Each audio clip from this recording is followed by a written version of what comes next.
Help us unpack Donald Trump's attacks on Canada and what it could mean for bilateral relations moving forward is David Cohen. He served as former President Joe Biden's ambassador to Canada until last month. Hi, Ambassador Cohen. Good to see you again. Thanks for making the time. It is good to see you, and I must admit, I think it's good to see you virtually, since I understand you've got a lot of snow on the ground. Yeah, no, this is true. This is true. There are a lot of questions that I have for you, but I wanted to start on the one of sovereignty. And I understand there are different assessments of how serious that threat actually is, but I wanted to know from your vantage point how, if we should be surprised that the president right now is speaking in those terms.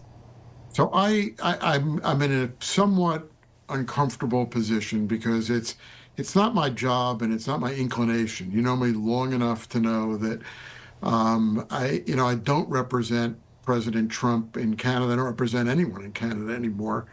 As president, he's entitled to a lot of room in how he pursues the policies and objectives that he's trying to pursue.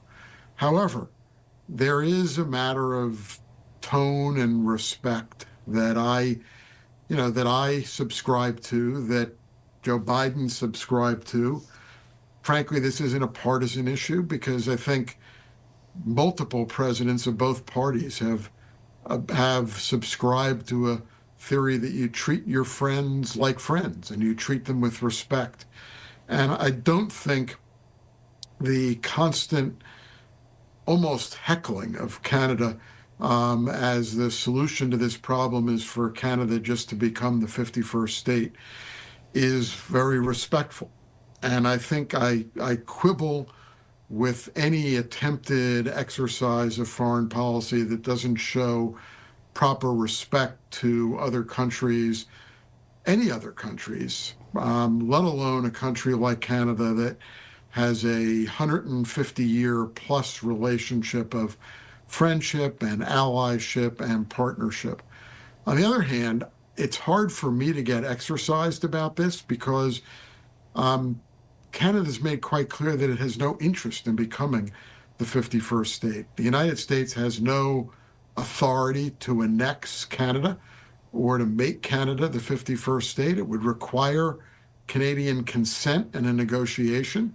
And I don't know how much clearer Canada can be that it has no interest in being the 51st state of the United States. And so this is just something that is not happening. And it doesn't matter how many times Donald Trump says it, it still isn't going to happen.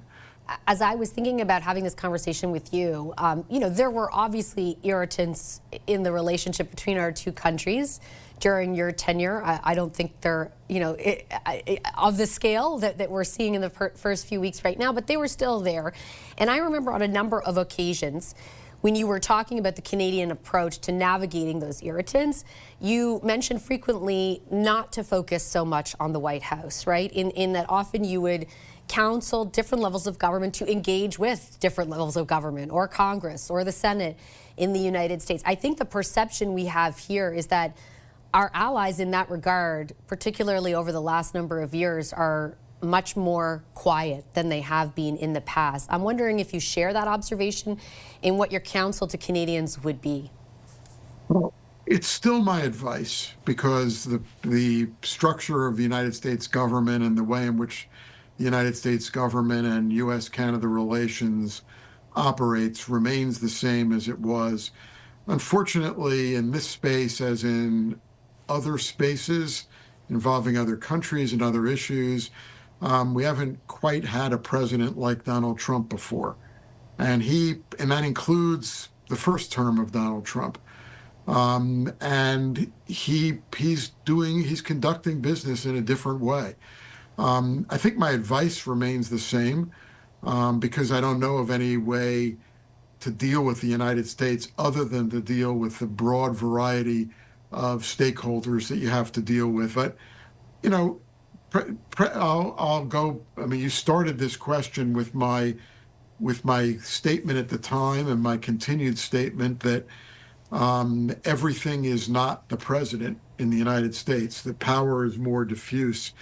I will absolutely represent to you that I have not seen anyone, including President Trump, argue that he, as the president, has the capacity to make Canada the 51st state without any action by anyone else in the United States. In fact, I haven't heard him say that he has the ability to do that without Canada consenting. And in fact, most of his argument around Canada being the 51st state is that it's an escape path for Canada, that if they don't like what he's doing, he's offered them a solution, which is they can agree to become the 51st state. But I guess, yeah, so essentially I mean, the argument that he's put forth is, economic ruin or join us. You can avoid that by joining us. Well, I don't accept that. I don't accept that that Donald Trump, that any president of the United States has the capacity to cause economic ruin to Canada. I just don't think that's true. I will leave it on that note. Ambassador, appreciate your analysis as always. Thank you so much. When we come back.